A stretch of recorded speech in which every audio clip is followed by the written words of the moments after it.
ഇരിക്കാം. ഓക്കെ,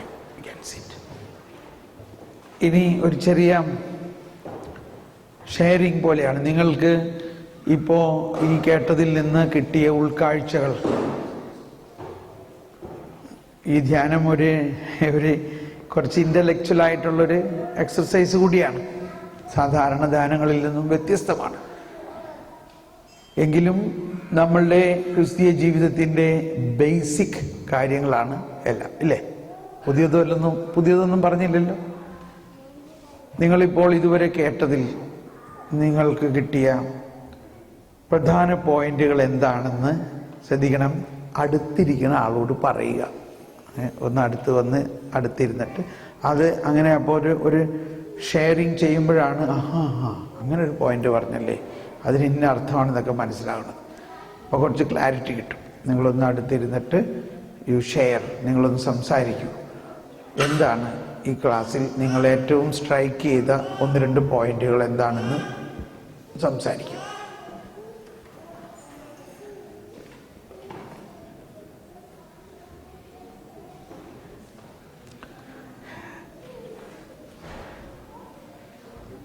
രണ്ടു മൂന്ന് പേര് കൂടി ചർച്ച ചെയ്താലും മതി. ഒരുമിച്ച് ഇരുന്ന് 2-3 പേര് കൂടി ഇരുന്ന് സംസാരിക്കാം.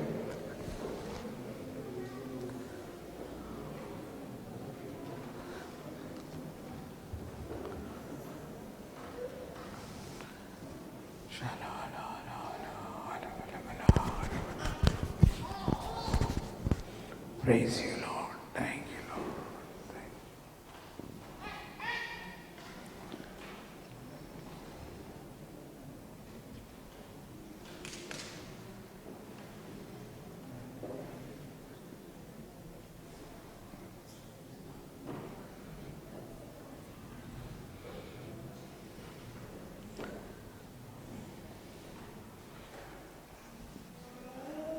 പറഞ്ഞോ? Price the Lord. ഇനി അടുത്തത് ഇത്തിരി ബുദ്ധിമുട്ടുള്ള കാര്യമാണ്. അടുത്തത് നിങ്ങൾ പറഞ്ഞതും നിങ്ങൾ കേട്ടതും 2 സെൻറ്റൻസ് ഉണ്ടായാൽ മതി. നിങ്ങൾ എന്തങ്ങോട്ട് പറഞ്ഞു, അവരെന്ത് നിങ്ങളോട് പറഞ്ഞു. ഇതിപ്പോൾ അറിയാമല്ലോ എന്താന്ന്, അതിവിടെ വന്ന് പറയുക. അതിനാണ് പ്രഘോഷണം. ഇപ്പം നിങ്ങൾ എന്താ പറഞ്ഞത്, ഈ ചെവിയിൽ മന്ത്രിച്ചത് പുറമുകളിൽ പ്രഘോഷിക്കുക. ഇപ്പം ചെവിയിൽ മന്ത്രിച്ചില്ലേ? നിങ്ങൾ അവരുടെ ചെവിയിൽ മന്ത്രിച്ചു, അവർ നിങ്ങളുടെ ചെവിയിൽ മന്ത്രിച്ചു. അത് ഇപ്പം എന്ത് ചെയ്യണം? പുറമുകളിൽ പ്രഘോഷിക്കുക. Please come. പെട്ടെന്ന് ഓടി വരാം. 2 സെൻറ്റൻസ് പറഞ്ഞാൽ മതി. നിങ്ങൾ കം.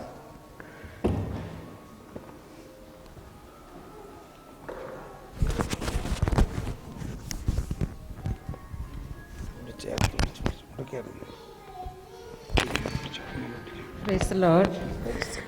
ബ്രദറിൻ്റെ ഇന്നത്തെ ഈ തിരുവചന ശുശ്രൂഷയിൽ നിന്ന് എനിക്ക് മനസ്സിലായത്, ഞാൻ ഒരമ്മ എന്ന പേരിൽ ആയതുകൊണ്ട് ദൈവം മക്കളെ നമുക്ക് തന്നിട്ട് ഉണ്ട്. പക്ഷെ അത് ദൈവത്തിൻ്റെ തന്നെ മക്കളാണ്.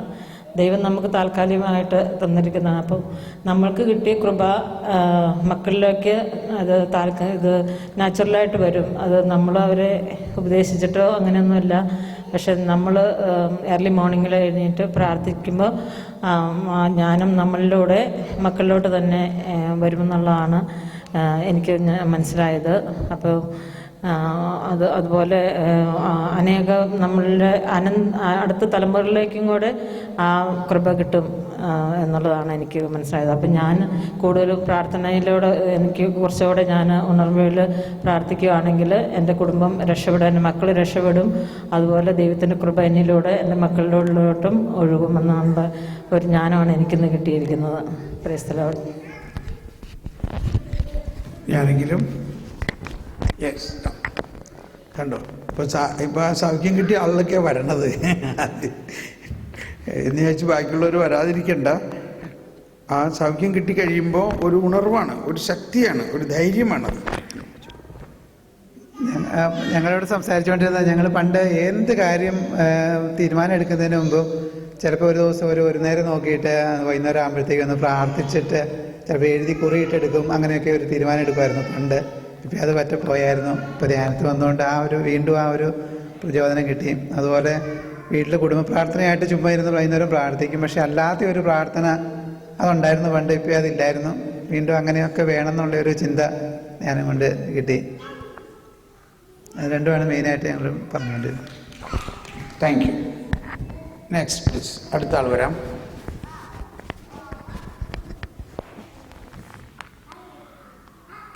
ആൽബിനാണ് ഇതിൻ്റെ ഒരു പ്രധാന കരുവായത് ഞാനിവിടെ വരാനായിട്ട്. Thank you Albin. Thank you brother. ഞാൻ ഭാര്യയാണ് അടുത്തിരുന്നത്. ഷെയർ ചെയ്തത് ഞങ്ങൾ രണ്ടുപേരും പറഞ്ഞത് കുരിശ് വരയ്ക്കുന്ന കാര്യമാണ്. കുരിശ് വരയ്ക്കുന്നതിൻ്റെ നമ്മൾ ശരിക്കും അതിൻ്റെ അർത്ഥം മനസ്സിലാക്കി കുരിശ് വരയ്ക്കുന്ന കാര്യം ബ്രദർ പറഞ്ഞത്, അതിലൂടെ നമ്മൾ അവസാനത്തെ ആ വലിയ കുരിശ് വരയ്ക്കുന്നതിലൂടെ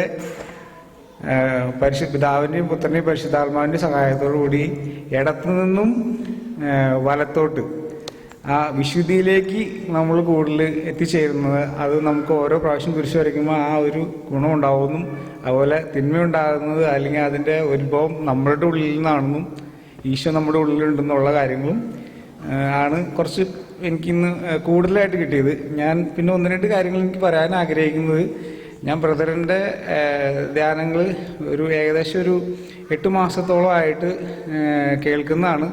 ഞാൻ പല ധ്യാനങ്ങൾ യൂട്യൂബിൽ ബ്രദറായി കൂടുതൽ ഡീറ്റെയിൽ ആയിട്ട് പറയുന്നു പ്രതീക്ഷിക്കുന്നു. എന്നിരുന്നാൽ പോലും ഞാൻ എൻ്റെ മനസ്സിലുള്ള ആ ഒരു ഇത് പങ്കുവയ്ക്കുകയാണ്. പല ധ്യാനങ്ങൾ കേട്ടു. അപ്പം ബ്രദർ ഇവിടെ പറഞ്ഞിരിക്കുന്നത് വളരെ കുറച്ച് കാര്യം മാത്രമേ ഇവിടെ പറഞ്ഞിട്ടുള്ളൂ. നമുക്ക് നിസ്സാരം സമയമുള്ളൂ. അപ്പോൾ അത് ഒരുപാട് കാര്യങ്ങൾ, അത് ബ്രദർ തന്നെ പറയാറുള്ള പോലെ ഈശോയുടെ അടുത്ത് നമുക്കൊരു പറയുമ്പോൾ നമ്മുടെ അറിവ് ഒരു തുള്ളിയോളം ഉള്ളൂ, നമുക്കറിയാനുള്ള ഒരു കടലോളം ആണെന്ന് ബ്രദർ ധ്യാനങ്ങളിൽ പറയാറുണ്ട്. അത് തന്നെയാണ് എനിക്കും പറയാനുള്ളത്. ബ്രദർ ഇപ്പോൾ നമ്മളോട് ഇവിടെ പങ്കുവച്ചിരിക്കുന്നത് ഒരു തുള്ളി മാത്രമേ ഉള്ളൂ. ഒരു കടലോളം കാര്യങ്ങൾ ബ്രദർ പറഞ്ഞിട്ടുള്ളതും ബ്രദറിൻ്റെ അറിവും പല ധ്യാനങ്ങളിലും ഓൾറെഡി യൂട്യൂബിലും അല്ലെങ്കിൽ ഫേസ്ബുക്കിലും കാര്യങ്ങളൊക്കെ ഉണ്ട്. അത് നമുക്ക് കാണാനായിട്ട് ആ അവസരം ഉപയോഗപ്പെടുത്താം. നമുക്ക് മറ്റുള്ളവർ ഇപ്പോൾ ഇവിടെ നമ്മുടെ ഇടയിൽ വളരെ കുറച്ച് ആളുകൾ ഇവിടെ എത്തിയിട്ടുള്ളൂ. ഒത്തിരി പേര് വരാൻ സാധിക്കാത്തവരുണ്ട്. വളരെ ഷോർട്ട് നോട്ടീസിൽ നമ്മൾക്ക് പരിശുദ്ധാത്മാവിൻ്റെ ഒരു പ്രവർത്തനത്തിൽ അറേഞ്ചായി കിട്ടിയൊരു ധ്യാനമാണിത്. അപ്പോൾ വരാൻ പറ്റാത്തവർക്ക് നമ്മളായിട്ട് അത് പറഞ്ഞ് പങ്കുവെക്കണമെന്ന് എനിക്കൊരു റിക്വസ്റ്റും കൂടി ഉണ്ട്. പിന്നെ ബാക്കി കാര്യങ്ങളൊക്കെ ബ്രദർ പറഞ്ഞു പ്രതീക്ഷിക്കുന്നു. Thank you Albin. Thank you. കൈയടിച്ച് കർത്താൻ നന്ദി പറയാം. Please come.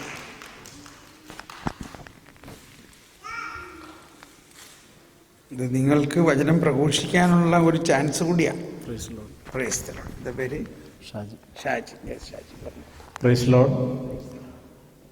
കർത്താവ് പറയുന്നുണ്ട്, കർത്താവിൻ്റെ വചനത്തിൽ ലൂക്കോസിൻ്റെ സുവിശേഷത്തിലാണ്, അവൻ അതിരാവിലെ എഴുന്നേറ്റ് വിജന സ്ഥലത്തേക്ക് പോയി പ്രാർത്ഥിച്ചിരുന്നു. എനിക്ക് ഇവിടെ കേട്ടതിൽ നിന്നും ഏറ്റവും കൂടുതൽ പ്രയോജനം ലഭിച്ചത് ഈ അതിരാവിലെ എഴുന്നേറ്റുള്ള പ്രാർത്ഥനയാണ്.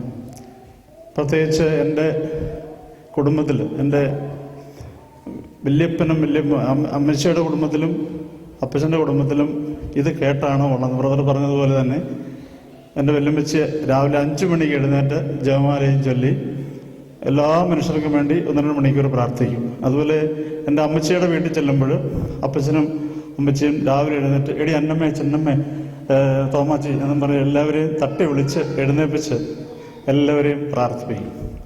അങ്ങനെ പ്രാർത്ഥിച്ചുകൊണ്ട് എൻ്റെ അപ്പൻ്റെ കുടുംബത്തിൽ നിന്ന് ഒരു ദൈവവിളി, ഒരു വൈദികന് വല്യമ്മച്ചിക്ക് ഞങ്ങൾക്ക് ലഭിച്ചു. അപ്പോൾ ഞങ്ങളും പ്രാർത്ഥിക്കുന്ന കുടുംബത്തിൽ അമ്മച്ചിയും പ്രാർത്ഥിക്കും. പക്ഷെ ഇവിടെ നമ്മുടെ പ്രത്യേക സാഹചര്യത്തിൽ ഞങ്ങളും രാവിലെ എഴുന്നേറ്റ് പ്രാർത്ഥിക്കുന്ന പതിവ് ഉണ്ടായിരുന്നു. ഇപ്പോഴും കുറേ നാളായിട്ട് അത് മുടങ്ങി കിടക്കുകയാണ്. അപ്പോൾ ദൈവം ഒരു വലിയ പ്രചോദനമായിട്ട് രാവിലെ എഴുന്നേറ്റ് പ്രാർത്ഥിക്കാനുള്ള ആ ഒരു കൃപ തരട്ടെ എന്ന് പ്രാർത്ഥിക്കുന്നു. അതിന് ബ്രദറിന് നന്ദി പറയുന്നു. ബ്രദറിൻ്റെ ധ്യാനം ഞാൻ ക്ലാസ് കൂടിയിട്ടുണ്ട്. 97 തോന്നുന്നു മുരിങ്ങൂർ ധ്യാനിപ്പിച്ച് ബ്രദറിൻ്റെ ക്ലാസ് ഞാൻ അറ്റൻഡ് ചെയ്തിട്ടുണ്ട്. ഞങ്ങൾ കുടുംബമായിട്ട് ധ്യാനം കൂടിയപ്പോഴും അതുപോലെ തോമസ് പോളിനെ കുറിച്ച് ബ്രദറിനെ കുറിച്ച് ധാരാളം കേട്ടിട്ടുണ്ട്. ശുശ്രൂഷകൾ പ്രത്യേകിച്ച് യൂറോപ്പിൽ സുവിശേഷ പ്രവർത്തനത്തിൽ ഷാലോമിൻ്റെ സുവിശേഷ പ്രവർത്തനത്തിലൊക്കെ ചേരുന്നതുകൊണ്ട് ജർമ്മനി, ഓസ്ട്രിയ, അതുപോലുള്ള സ്വിറ്റ്സർലൻഡ് മുതലായ രാജ്യങ്ങളിൽ ഇപ്പോൾ നമ്മൾ കണ്ടതുപോലെ ദിവ്യകാരുണ്യം എഴുന്നള്ളിച്ച് വെച്ച് ആരാധന നടത്തി അനേക മക്കളെ കർത്താവിലേക്ക് ആനയിക്കുന്ന കർത്താവിൻ്റെ ഒരു വലിയ ഈ യൂറോപ്പിന് വേണ്ടി ദൈവം നൽകിയ നമ്മുടെ മലയാളികളിൽ ഒരു കർത്താവിൻ്റെ ഒരു സുവിശേഷ പ്രഘോഷകനാണ്. ബ്രദറിന് വേണ്ടി നമുക്ക് പ്രാർത്ഥിക്കാം. അതിനുവേണ്ടി പരിശുദ്ധാത്മാവ് നമ്മളെ അനുഗ്രഹിക്കട്ടെ. Praise the Lord. Thank you. Please come.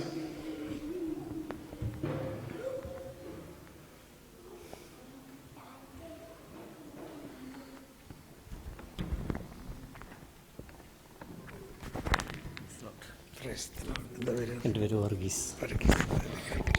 Praise Lord. എൻ്റെ പേര് വർഗീസ്. ഇപ്പോൾ ഇവിടുന്ന് കേട്ടതിൽ നിന്ന് എനിക്ക് പ്രചോദനമേകിയത് പ്രത്യേകിച്ച് ഈ പറഞ്ഞ ജ്ഞാനത്തിൻ്റെ പുസ്തകം കൃത്യമായിട്ട് വായിക്കണമെന്ന് പറഞ്ഞതാണ്. ഞാൻ വായിക്കാറുണ്ട്. എന്നിരുന്നാലും ജ്ഞാനത്തിൻ്റെ പുസ്തകം 6 മുതൽ 9 വരെയുള്ള അധ്യായങ്ങൾ വായിച്ചും ധ്യാനിച്ചും നമ്മൾ പ്രാർത്ഥിച്ചു കഴിയുമ്പോഴേ നമ്മുടെ ആകുലതകളും വേദനകളും എല്ലാം മാറ്റി നമ്മുടെ കുഞ്ഞുങ്ങളെക്കുറിച്ചുള്ള അനേകം ആകുലതകൾ നമ്മുടെ ജീവിതത്തിലുണ്ട്. അതെല്ലാം മാറ്റി വെക്കാവുന്നതാണ്. മാറ്റി ജ്ഞാനം നിറഞ്ഞു കഴിയുമ്പോൾ നമ്മളിലുള്ള അടഞ്ഞു കിടക്കുന്ന ജ്ഞാനം തുറന്നു കഴിയുമ്പോൾ നമ്മുടെ ജീവിതത്തിലെ അത്ഭുതങ്ങളും അടയാളങ്ങളും അനേകം ആത്മീയ ഉണർവും വിശ്വാസവും നമ്മുടെ ജീവിതത്തിലുണ്ടാകും. ആ ഒരു പ്രത്യേകമായൊരു ചൈതന്യമാണ്, ആ ഒരു ഉണർവാണ് ബ്രദറിൻ്റെ ഇന്നത്തെ ധ്യാനത്തിൽ നിന്ന് കൃത്യമായിട്ട് എനിക്ക് ലഭിച്ചത്. പിന്നെ ഞാനും ഇതുപോലെ ഇടയ്ക്ക് വെളുപ്പിനെ എണീറ്റ് കുറച്ച് നാളൊക്കെ പ്രാർത്ഥിക്കുമായിരുന്നു. പിന്നെ അതങ്ങ് ഇല്ലാതാക്കി ഡ്യൂട്ടിക്ക് പോകുമ്പോഴത്തേന് ഉറക്കമൊക്കെ ഒരു നേരം വൈഫ് പറഞ്ഞു കുഴപ്പമില്ല, അത് സാരമില്ല, നമുക്ക് രാത്രി ഇപ്പം പ്രാർത്ഥിക്കണ്ട, പകലായാലും പ്രാർത്ഥിച്ചാൽ മതി, അങ്ങനെയൊക്കെ ഇങ്ങ് നിർത്തിയായിരുന്നു. വീണ്ടും ആ ഒരു പ്രചോദനം ഇപ്പോൾ പത്രത്തിലൂടെ എനിക്ക് ലഭിച്ചു. വീണ്ടും തുടർന്നും വെളുപ്പിനെയൊക്കെ എണീറ്റ് പ്രാർത്ഥിക്കാനുള്ള കൃപ ലഭിക്കുന്നതിനും ആ ഒരു വലിയൊരു ഉണർവ് ഇപ്പോൾ ഈ ധ്യാനത്തിലൂടെ ലഭിച്ചതിന് പ്രത്യേകമായിട്ടും നന്ദി പറയുന്നു. അതുപോലെ ഞങ്ങൾക്ക് വേണ്ടി പ്രത്യേകമായി പ്രാർത്ഥിക്കണം. കൂടുതൽ വിശ്വാസത്തിൽ നിലനിൽക്കുവാനും വചനത്തിൽ ഉറച്ച് മറ്റുള്ളവരിലേക്ക് വചനം പങ്കുവെക്കാനുള്ള കൃപ ലഭിക്കുന്നതിന് വേണ്ടിയിട്ടും കൃത്യമായിട്ട് നിങ്ങളുടെ എല്ലാവരെയും പ്രാർത്ഥന യാചിക്കുന്നു. കൂടുതൽ ബ്രദറിൻ്റെ ധ്യാനങ്ങൾ കേട്ട് അതിൽ നിന്ന് കൂടുതൽ പ്രചോദനം ലഭിക്കുവാനായിട്ട് കൃപ ലഭിക്കുന്നതിന് കൃത്യമായിട്ടും പ്രാർത്ഥിക്കണം. വിശ്വാസം നിലനിൽക്കുവാനും നിങ്ങളും ഇതുപോലെ ജ്ഞാനം പ്രത്യേകമായിട്ട് ഉൾക്കൊണ്ട് ഞാൻ എന്നും തന്നെ ജ്ഞാനത്തിൻ പുസ്തകം 9-ാം അധ്യായം വായിക്കാറുണ്ട്. അതിൽ നിന്നുള്ള പ്രത്യേക ഒരു അനുഭവം ജ്ഞാനത്തിൻ്റെ കൃപ എൻ്റെ ജീവിതത്തിലെ എൻ്റെ കുടുംബത്തിൽ പ്രത്യേകമായിട്ടുണ്ടെന്നാണ് ഞാൻ വിശ്വസിക്കുന്നത്. അങ്ങനെയാണ് ദൈവം ഞങ്ങളെ വഴി നടത്തിക്കൊണ്ടിരിക്കുന്നത്. അതുകൊണ്ട് കൂടുതൽ ദൈവത്തിൽ വിശ്വസിച്ച് വചനത്തിൽ വിശ്വസിച്ച് ദൈവത്തിൽ നിലനിന്നുകൊണ്ട് ജീവിച്ചു കഴിയുമ്പോൾ നമ്മുടെ ജീവിതത്തിലെ അത്ഭുതങ്ങളും അടയാളങ്ങളും ഉണ്ടാവും എന്നുള്ളൊരു പൂർണ്ണമായൊരു വിശ്വാസം എനിക്കിവിടെ നിന്ന് ലഭിച്ചു. ആ വിശ്വാസം നിലനിൽക്കുവാനായിട്ട് നിങ്ങളുടെ പ്രാർത്ഥന കൃത്യമായിട്ട് യാചിക്കുന്നു. Praise the Lord. Praise the Lord. Thank you. God bless. ആരെങ്കിലും ഉണ്ടോ? സഹോദരിമാർ കം.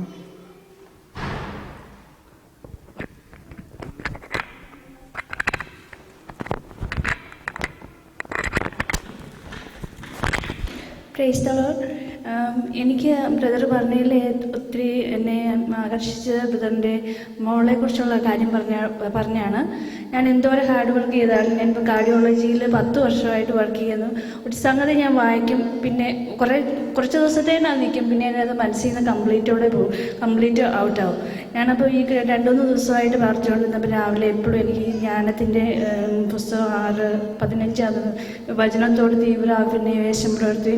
ഇപ്പം വചനം ഞാൻ പഠിക്കുകയാണെങ്കിലും എഴുതി വെക്കുകയാണെങ്കിലും ഇച്ചിരി നേരം ഓർത്തിരിക്കും, പിന്നെ ഇത് പോകും. അപ്പോൾ ഇപ്പം ബ്രദർ പറഞ്ഞ് മനസ്സിലായിരുന്നു. ഇപ്പോൾ കണ്ടിന്യൂസ് പ്രാർത്ഥിച്ചുകൊണ്ടിരിക്കുമ്പോൾ തമ്പുരാൻ്റെ ജ്ഞാനത്താൽ നിറയുമ്പോൾ അത് ഞാൻ ഹാർഡ് വർക്ക് ചെയ്യുന്നതിലുപരിയായിട്ട് തമ്പുരാൻ എന്നെ ജ്ഞാനം കൊണ്ട് നിറച്ചാൽ ഇതൊക്കെ ഓർത്തിരിക്കാനും എനിക്കതനുസരിച്ച് കെയർ കൊടുക്കാനും പിന്നെ എനിക്ക് ഒത്തിരി ഇഷ്ടമാണ് വചനം പഠിക്കുക, അതൊന്ന് എൻ്റെ മനസ്സിലൂടെ വരും. പക്ഷേ ഇത് എന്നെക്കൊണ്ട് ഇതുവരെ നടന്നിട്ടില്ല ആ സംഗതിയാണ്. ഞാൻ 2 ദിവസമായിട്ട് ഞാൻ വചനമൊക്കെ എഴുതി വെച്ചിട്ട് നോക്കാൻ തുടങ്ങിയിട്ടുണ്ട്. പക്ഷേ രാവിലെ എഴുന്നേറ്റ് പഠിക്കുക, രാവിലെ എഴുന്നേറ്റ് പ്രാർത്ഥിക്കുക, അത് ഓൺ ആൻഡ് ഓഫാണ് എൻ്റെ ജീവിതത്തിൽ. കൊച്ചുങ്ങളെ വെച്ചു രാത്രി ഇച്ചിരി നേരം കിടന്ന് ഉറങ്ങിയാലും കുഴപ്പമൊന്നുമില്ല. തമ്പുരാൻ അറിയില്ല എൻ്റെ കാര്യം. പക്ഷേ ഇപ്പം നമ്മൾ ആ എഫേർട്ട് ഇട്ടിട്ടും തമ്പുരാന് അതിൽ കൂടുതൽ കൃപ കൊണ്ട് നിറയ്ക്കാനായിട്ട് പറ്റും എന്നുള്ള കാര്യത്തിൽ വിശ്വസിക്കുന്നു. എനിക്ക് ഷുവറാണ് ഞാൻ എൻ്റെ തമ്പുരാനോട് ചേർന്ന് നിന്നാൽ തമ്പുരാൻ എന്നെ വളർത്തുന്നത്. God bless you. Thank you. കൈ അടിച്ച് നന്ദി. ഇനി ആരെങ്കിലും ഉണ്ടോ? ഓക്കെ, ഇത്രയും മതി. Thank you very much. നിങ്ങളുടെ ഈ ഷെയറിങ് വളരെ നന്നായിരുന്നു. ഇനി തുടർന്ന് ഇപ്പോൾ പറയാൻ പറ്റുന്നത് നമ്മുടെ ഈ ധ്യാനം മുഴുവനും ഇപ്പോൾ ഈ ടോക്ക് തന്നെ ഇന്ന് രാത്രി ഞാനിത് യൂട്യൂബിലിടും. അപ്പോൾ എൻ്റെ YouTube site Thomas Paul Kodiyan, KODIYAN, യൂട്യൂബിൽ തോമസ് പോൾ കൊടിയൻ, അതൊരു ചാനലാണ്. അപ്പോൾ നിങ്ങൾ തോമസ് പോൾ കൊടിയൻ എന്ന് യൂട്യൂബിൽ സെർച്ച് ചെയ്യുമ്പോൾ ആദ്യം ഒരു വിൻഡോ ഓപ്പൺ ആവും, നിറയെ തോമസ് പോളിൻ്റെ വീഡിയോകളായിട്ട്. പക്ഷെ അതിൽ പ്ലേ ചെയ്യരുത്. അതിൻ്റെ ടോപ്പിൽ ഒരു ഫോട്ടോ എടുത്തിട്ടുള്ള ഒരു ചാനൽ അല്ലെങ്കിൽ സബ്സ്ക്രൈബ് ചെയ്യാം. ആ ടോപ്പിൽ ക്ലിക്ക് ചെയ്യണം. അപ്പോൾ നമുക്ക് ചാനലിലേക്ക് പോകാൻ പറ്റും. ആ ചാനലിൽ ചെന്ന് കഴിഞ്ഞിട്ടും അവിടെയും വീഡിയോസ് കാണും, അത് നോക്കരുത്. അതിൻ്റെ ടോപ്പിൽ play list, videos and play list, ആ പ്ലേ ലിസ്റ്റ് ക്ലിക്ക് ചെയ്യുമ്പോൾ ഈ ചാനലിൻ്റെ അകത്ത് കയറാൻ പറ്റും. എല്ലാ ധ്യാനങ്ങളും അവിടെയുണ്ട്. എല്ലാ ധ്യാനങ്ങളും നമ്മളിങ്ങനെ, അപ്പം അതിൽ ഏതെങ്കിലും ഒരു ധ്യാനം പ്ലേലിസ്റ്റിൽ നിന്ന് പ്ലേ ചെയ്യുമ്പോൾ, അതിപ്പോൾ ഉദാഹരണത്തിന് പാലായിൽ നടത്തിയ ധ്യാനം, കണ്ണൂർ നടത്തിയ ധ്യാനം, ഇവിടെ പ്രിസ്റ്റണിൽ നടത്തിയ, ഇവിടെ നടത്തണം, ഇതെല്ലാം ഇപ്പോൾ പാലായിൽ നടത്തിയതിൽ എനിക്ക് 193 വീഡിയോസ് ഉണ്ട്. പക്ഷെ അത് വൺ ആഫ്റ്റർ അനദർ ഇങ്ങനെ കൃത്യമായിട്ട് പ്ലേ ചെയ്യും. അപ്പോൾ നിങ്ങളതിൽ 2 നമ്പർ കണ്ടു, പിന്നെ അടുത്ത നമ്പർ, അങ്ങനെ തുടർച്ചയായിട്ട് നിങ്ങളത് കാണാൻ സാധിക്കും.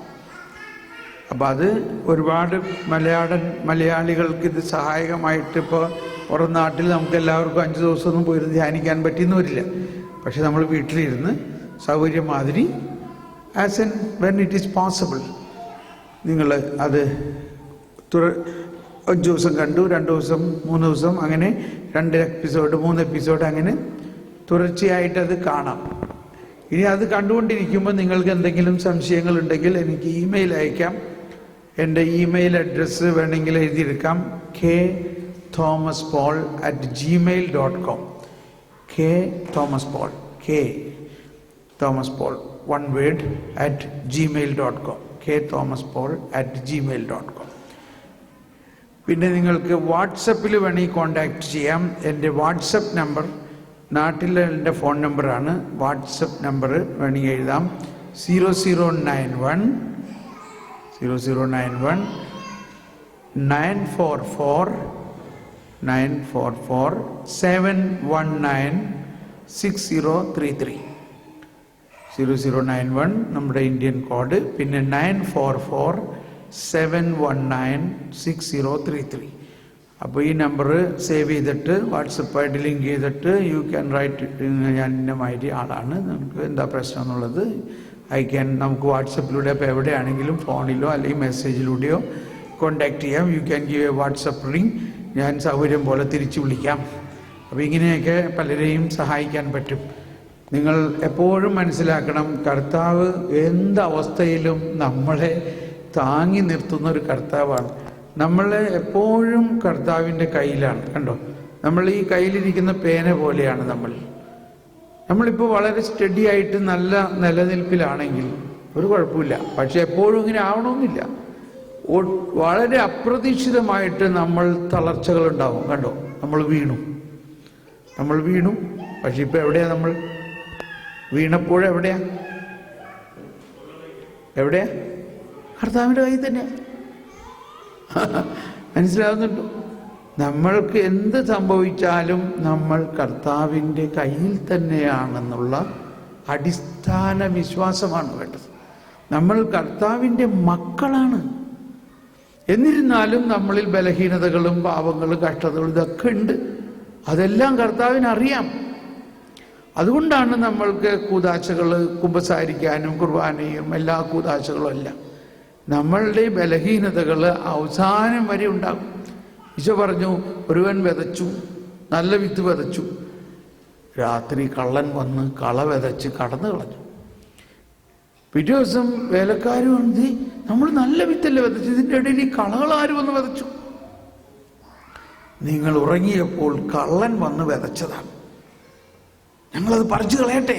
വേണ്ട വേണ്ട വേണ്ട, ഇപ്പം നിങ്ങളെങ്ങാനും അത് പറിക്കാൻ കണ്ടത്തിൽ ഇറങ്ങിയാൽ നിങ്ങൾ നല്ല വിത്തുകൾക്കും കേടുണ്ടാകും. അതുകൊണ്ട് ഇപ്പം പറിക്കണ്ട, അതവിടെ നിന്നോട്ടെ.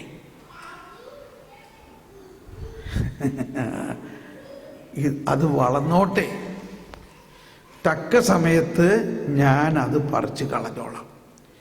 സ്നേഹമുള്ളവരെ, നമ്മൾ നോക്കിയേ, നമ്മുടെ പിള്ളേർ എന്തെങ്കിലും കുസൃതി ചെയ്യണ കണ്ടു കഴിയുമ്പോഴേക്കും നമ്മൾ ഒട്ടനെ വടിയെടുത്ത് രണ്ടടിച്ച് അതിനെ ഇവൻ ഇങ്ങനെയൊക്കെ ചെയ്യുകയാണെങ്കിലുണ്ടല്ലോ ഇവൻ ആകെ തകർന്നു പോകുള്ളൂ. അതുകൊണ്ട് അവരെ ശാസിച്ചടിച്ച് അവരങ്ങനെ വളരട്ടേന്നേ. പിള്ളേർ കേൾക്കണ്ടല്ലേ? നമ്മൾ മനസ്സിലാക്കേണ്ടത്, ഞാനിങ്ങനെ ചിന്തിക്കാറ്, ഞാനൊക്കെ ചെറുപ്പമായിരുന്നപ്പോൾ എന്തോ ഒരു കുസൃതി ആയിരുന്നു എന്നറിയാമോ? നമ്മളൊക്കെ കുഞ്ഞായിരുന്നപ്പോൾ. എന്നിട്ട് നമ്മൾ സാവധാനം വലുതായപ്പോൾ വ്യത്യാസം വന്നോ ഇല്ലയോ? നമ്മൾക്ക് കുറച്ചും കൂടി ക്ഷമ വേണം. അധികം നമ്മുടെ പിള്ളേരുടെ കുസൃതി നമ്മുടെ ക്ഷമ പഠിപ്പിക്കാൻ വേണ്ടിയാണ്. നമ്മൾക്കൊന്ന് ക്ഷമ വേണം. കർത്താവേ, അപ്പോൾ എന്ന് വിചാരിച്ച് അവരെ അങ്ങ് അഴിച്ചുവിടുക അല്ല ചെയ്യേണ്ടത്. നമ്മൾ, കർത്താവ് കരുണയാണ്, വാത്സല്യമാണ്, ദൈവം വാത്സല്യമാണ്. അപ്പോൾ വാത്സല്യം എന്നുള്ള വാക്ക് ദൈവത്തിൻ്റെതാണത്. ആ വാത്സല്യം ദൈവം നമ്മൾക്ക് നൽകിയിട്ടുണ്ട്. മത്തായിയുടെ സുവിശേഷത്തെക്കുറിച്ചും മത്തായിയെക്കുറിച്ചും ഈ നേരത്ത് കരുണയുടെ വർഷമാണെന്ന് പറഞ്ഞ് കരുണയുടെ കർത്താവിനെയൊക്കെ നമ്മളിവിടെ വെച്ചിട്ടുണ്ട്. പക്ഷെ നമ്മുടെ വീട്ടിൽ വല്ല കരുണയുണ്ടോ? ഈ കരുണ നമ്മൾ എല്ലാ ദിവസവും വിശുദ്ധ കുർബാനയിൽ സ്വീകരിക്കുന്നുണ്ടോ ഇല്ലയോ? എന്നിട്ട് നമുക്ക് കരുണ കാണിക്കാൻ പറ്റുന്നുണ്ടോ? അതിൻ്റെ കാരണം ഞാൻ പറഞ്ഞുതരാം, പെട്ടെന്ന് പറയാം. കരുണ നമ്മളിൽ ഉണ്ടാകണമെങ്കിൽ ഈ ഒരു ചിന്താഗതി നമ്മളിൽ നിന്ന് മാറണം. അതായത് നമ്മുടെ കഴിവ് കൊണ്ടാണ് ഒരുവൻ പാപത്തിൽ നിന്നും മാറുന്നത് എന്നുള്ള ചിന്താഗതി മാറണം. അതാണ് ഫരിസേയ മനോഭാവം എന്ന് പറയുന്നത്. ഫരിസേയരും നിയമജ്ഞരും കണിശമായിട്ട് നീ പാപം ചെയ്യരുത്, ഇന്നത് ചെയ്താൽ നിനക്ക് നല്ല ശിക്ഷ കിട്ടും, അങ്ങനെ അവർ ശിക്ഷിക്കുമായിരുന്നു. പക്ഷേ ഈശോ വന്നിട്ട് ആരെയെങ്കിലും ശിക്ഷിച്ചോ?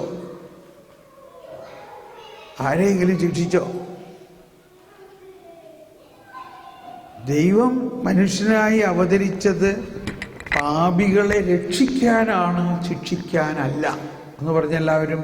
പാപികളെ രക്ഷിക്കാനാണ്, ശിക്ഷിക്കാൻ അല്ല. യോഹന്നാൻ 3:16. ഇതൊരു കോൺസെപ്റ്റ് നമ്മൾ മനസ്സിലാക്കണം. എന്നാൽ പഴയ നിയമത്തിൽ നമ്മൾ നോക്കുമ്പോൾ എല്ലാം ശിക്ഷയാണ്. ആ പഴയ നിയമം ഈ വരാനിരിക്കുന്ന കരുണയുടെ പുതിയ നിയമത്തിലേക്കുള്ള ഒരു പ്രിപ്പറേഷൻ ആയിരുന്നു. ഈശോ വന്നു കഴിഞ്ഞപ്പോൾ ഈശോ പറയുകയാണ്, ഇതാ ഞാൻ പുതിയ നിയമം കൊണ്ടുവന്നിരിക്കുന്നു. ഇപ്പം നമ്മുടെ വീട്ടിൽ 10 മക്കളുണ്ട്. അപ്പൻ വയസ്സായപ്പോൾ അപ്പൻ പറഞ്ഞു, ഞാൻ വയസ്സായി, ഇനി ഞാൻ ഒരു ടെസ്റ്റ്മെൻ്റ് ഉണ്ടാക്കാൻ പോവുകയാണ് എന്ന് പറഞ്ഞാൽ ഒരു വിൽപത്രം ഉണ്ടാക്കാൻ പോവുകയാണ്. ടെസ്റ്റ്മെൻ്റ് തന്നെ പറയാം, അതാണല്ലോ ന്യൂ ടെസ്റ്റ്മെൻ്റ്, ഓൾഡ് ടെസ്റ്റ്മെൻ്റ്. ഈ ടെസ്റ്റ്മെൻ്റ് ഉണ്ടാക്കുമ്പോൾ അപ്പൻ മരിക്കുമെന്ന് വിചാരിച്ച് അപ്പൻ 10 മക്കൾക്കും വീതിച്ചു. അമ്മയുണ്ട്, അപ്പം അമ്മയ്ക്കും ഒരു വീതം വെച്ചു, ഇല്ലേ? പക്ഷെ അപ്പനടുത്തേക്കും മരിച്ചില്ല. അത് കഴിഞ്ഞ് കുറേ വർഷങ്ങൾ അപ്പൻ സുഖമായിട്ട് ജീവിച്ചു. പക്ഷെ അതിനിടയ്ക്ക് അമ്മ മരിച്ചു. ഇനിയിപ്പോൾ ഈ ടെസ്റ്റ്മെൻ്റ് വെച്ചുകൊണ്ടിരുന്നാൽ എന്തായിരിക്കും സ്ഥിതി? ഇനി അപ്പം മരിച്ചു കഴിഞ്ഞാൽ ഈ ടെസ്റ്റ്മെന്റ് പ്രായോഗികമായാൽ എന്തായിരിക്കും അവസ്ഥ? ഈ 10 മക്കളും കൂടി അമ്മയുടെ സ്വത്തിന് അവകാശികളാണ്. അതെന്ത് ചെയ്യും? അപ്പൊ ഇതിന്റെ പ്രാക്ടിക്കൽ കാര്യം ആലോചിച്ചിട്ട് അപ്പനെന്ത് ചെയ്തു? പുതിയൊരു ടെസ്റ്റ്മെന്റ് ഉണ്ടാക്കി. അതായത് ഈ അമ്മയുടെ സ്വത്തും കൂടി ഈ 10 മക്കൾക്ക് വിരിച്ചു കൊടുത്തുകൊണ്ടുള്ള ഒരു പുതിയ ടെസ്റ്റ്മെന്റ്. ഇപ്പൊ ഏത് ടെസ്റ്റ്മെന്റാണ് ഇനി പ്രാബല്യത്തിൽ വരേണ്ടത്? പഴയതോ പുതിയതോ? അപ്പോ ഈ ഒരു പുതിയ ടെസ്റ്റ്മെന്റ് എഴുതുകയും അത് രജിസ്റ്റർ ആക്കുകയും ചെയ്യണമെങ്കിൽ പഴയത് റദ്ദാക്കണോ വേണ്ടയോ? റദ്ദാക്കണോ വേണ്ടയോ? പഴയത് റദ്ദാക്കണോ വേണ്ടയോ? ഇത്രയും മനസ്സിലാക്കിയാൽ മതി. ഇതാണ് എബ്രായ ലേഖനത്തിൽ 8-ാം അധ്യായത്തിൽ 13-ാമത്തെ വചനം പറയുന്നത്. ഇത് പറയുമ്പോൾ ശ്രദ്ധിക്കണം, പഴയത് മുഴുവനും ഇനി വേണ്ടെന്നല്ല പറയണത്. ആ പഴയ ടെസ്റ്റ്മെന്റ് വായിക്കണം. എന്നിട്ട് എന്ത് വിചാരിക്കണം? അത് റദ്ദാക്കിയ ടെസ്റ്റ്മെന്റ് ആണെന്ന് വിചാരിക്കണം. അതിനപ്പുറത്ത് പുതിയൊരു ടെസ്റ്റ്മെന്റ് വന്നിട്ടുണ്ട്. ഒന്ന് വായിച്ചത് എബ്രായ ലേഖനം 8-ാം അധ്യായം 13-ാമത്തെ വചനത്തിൽ പറയുകയാണ്, പുതിയ ഒരു ടെസ്റ്റ്മെന്റ് വന്നിരിക്കുന്നു എന്നതുകൊണ്ട് പഴയത് ഓട്ടോമാറ്റിക്കലി റദ്ദാണ്. ഇപ്പൊ നിങ്ങൾ ഷോക്ക് അടിക്കണ്ട. എൻ്റെ ദൈവം, എന്താണ് ഞാൻ ഈ കേൾക്കണം? ഇത്രയും നാളും ഞാൻ വളരെ പ്രിയപ്പെട്ടതായിട്ട് വെച്ചുകൊണ്ടിരുന്ന ഈ പഴയ ടെസ്റ്റ്മെന്റ് റദ്ദാക്കിയ ടെസ്റ്റ്മെന്റ് ആണോ നമ്മൾ ഉപയോഗിച്ചുകൊണ്ടിരിക്കുന്നത്? വായിച്ചേ നമ്മളെ, ശബ്ദമുയർത്തി. പുതിയ ഒരു ഉടമ്പടിയെ കുറിച്ച് പറയുന്നത് കൊണ്ട് ആദ്യത്തേതിനെ അവൻ കാലഹരണപ്പെടുത്തിയിരിക്കുന്നു. കാലഹരണപ്പെട്ടതും പഴക്കം ചെന്നതുമായ അത് അപ്രത്യക്ഷമായിക്കൊണ്ടിരിക്കുന്നു. നിങ്ങൾ ബൈബിളിൽ നോക്കിയാണ് വായിക്കണേ. അതെ, ഇത് ഞാൻ ഈ ഇടയ്ക്ക് ഒരാൾ നോക്കിയപ്പോൾ നമ്മൾ ഈ POC ബൈബിളിൻ്റെ ടെലിഫോണിൽ ഇടാവുന്ന ആപ്പ് കിട്ടൂലേ, അതിനകത്ത് ഇതില്ല.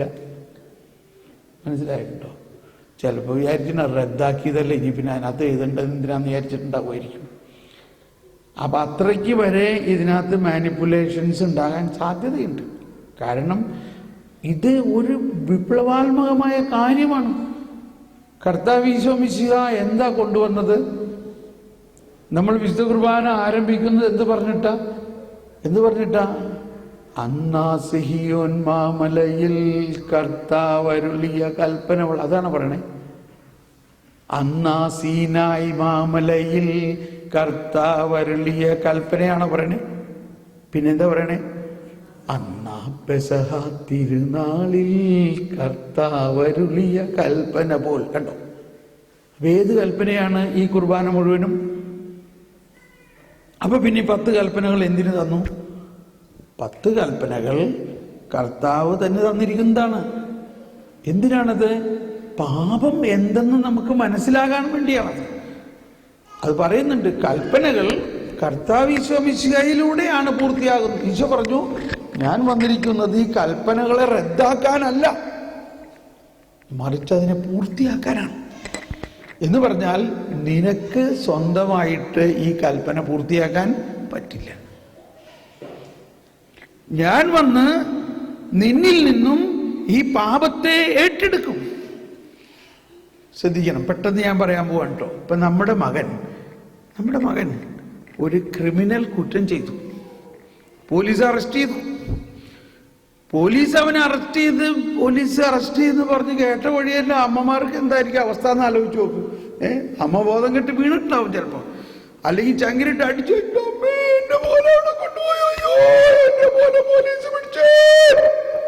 കരയോ ഇല്ലയോ? കരഞ്ഞ് ബഹളുണ്ടാക്കാൻ തുടങ്ങി. അപ്പം പറഞ്ഞു, നീ ഇങ്ങനെ കിടന്ന് ബഹളുണ്ടാക്കിയ കാര്യം നടക്കൂല, അവനൊരു ക്രിമിനൽ കുറ്റമാണ് ചെയ്തത്. അതൊന്നും പറഞ്ഞിട്ട് കാര്യമില്ല, എന്റെ മോനെ എങ്ങനെയെങ്കിലും പഠിച്ചു കൊണ്ടുവരണം. അവൻ എന്റെ മോനാണ്. ഇപ്പൊ എന്ത് ചെയ്യും? നിങ്ങളൊന്ന് പോലീസ് സ്റ്റേഷനിൽ പോയൊന്ന് നോക്ക്. എന്ത് ചെയ്താൽ അവനെ നമുക്ക് രക്ഷിക്കണം? അവൻ വലിയ തെറ്റാ ചെയ്തെന്ന് അത് പറഞ്ഞിട്ട് എന്താ കാര്യം? അവൻ എന്റെ മകനാന്ന് എന്താ പറയണേ നിങ്ങളമ്മമാര്? അവൻ എന്ത് ചെയ്യണം? പറയും. എന്ത് ചെയ്യണം? അവനെ ശിക്ഷിക്കണോ? അവനെ എങ്ങനെയെങ്കിലും രക്ഷിക്കണോ? ഇപ്പം അറിയാം എവിടെയാണ് നിങ്ങൾ നിൽക്കണേ. നിങ്ങളിപ്പോൾ പുതിയ നിയമത്തിലാണോ പഴയ നിയമത്തിലാണോ എന്നുള്ളത് ഇപ്പം അറിയാം. എന്ത് ചെയ്യണം? അവനെ എങ്ങനെയെങ്കിലും രക്ഷിക്കണം. അവനെൻ്റെ മകനാണ്, അതുകൊണ്ട് അവനെ എങ്ങനെയെങ്കിലും രക്ഷിക്കണമെന്ന ആഗ്രഹമുള്ള ആളുകൾ കൈപൊക്കിയേ. Okay, praise the Lord. ഒന്ന് കൈയടിച്ച് പാസ്സാക്കാം. ഓക്കെ. ഒരുപക്ഷെ വേറെ കുറേ ചിന്തയുണ്ടാകാം. അവനോട് 100 പ്രാവശ്യം പറഞ്ഞിട്ടുള്ളതാണ് ഇത്തരത്തിലുള്ള തെറ്റ് ചെയ്യരുത്. അവൻ വാണിംഗ് കൊടുത്തിട്ടുള്ളതാണ്. എന്നിട്ടും അവനിങ്ങനെ തെറ്റ് ചെയ്തെങ്കിൽ അവന് അതിന് തക്കതായ ശിക്ഷ കിട്ടണം എന്ന് ചിന്തയുള്ളവരുന്ന് കൈപൊക്കിയേ.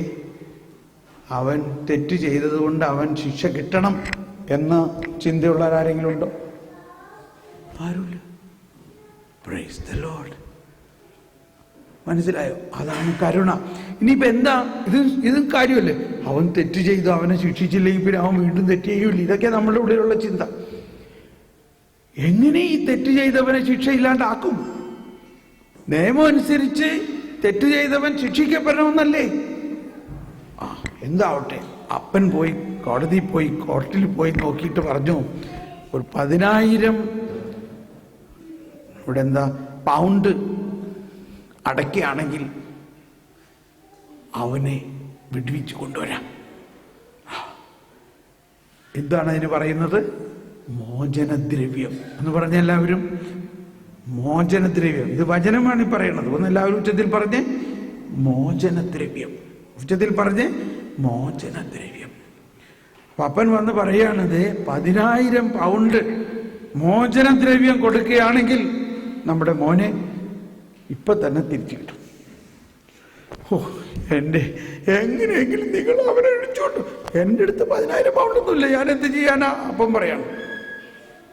അപ്പൊ അമ്മ പറയാണ്, എന്റെ താലിമാലയും വളയും മോതിരം എല്ലാം കൊണ്ടുപോയി വിറ്റോ, എനിക്ക് എന്റെ മോനാണ് വലുത്. ചെയ്യോ ഇല്ലയോ? നമുക്ക് ഈ സ്വർണം വെച്ചുകൊണ്ടിരുന്നിട്ട് എന്ത് വേണം? ഈ സ്വർണം വേണോ മോൻ വേണോ? ഈ സ്വർണവും വെള്ളിയും എല്ലാം ഊരിക്കൊടുത്ത അമ്മ